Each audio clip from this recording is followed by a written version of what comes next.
আজ বোলপুর যাবো বলে রেডি হয়ে নিলাম। দাদারাও চলে এসেছে, তাই চললাম বোলপুর। এবার যাচ্ছি বোলপুর সবাই মিলে।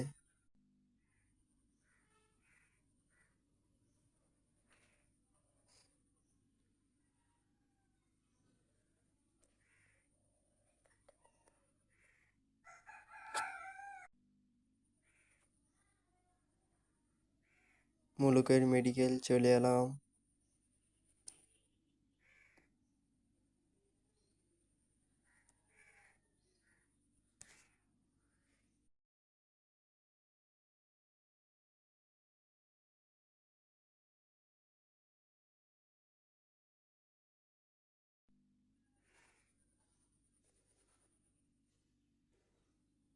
এবার আমরা আরতি ঢুকে পড়লাম।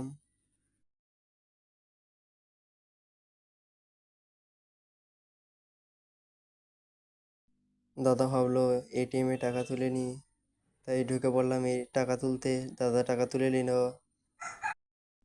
এবার আমরা যাচ্ছি বোলপুর। আমরা এখানে কাঁচিটা সারিয়ে নিলাম, তারপরে আমরা বোলপুর ঘুরে নিলাম। এবার আমরা আসছি বাড়ি।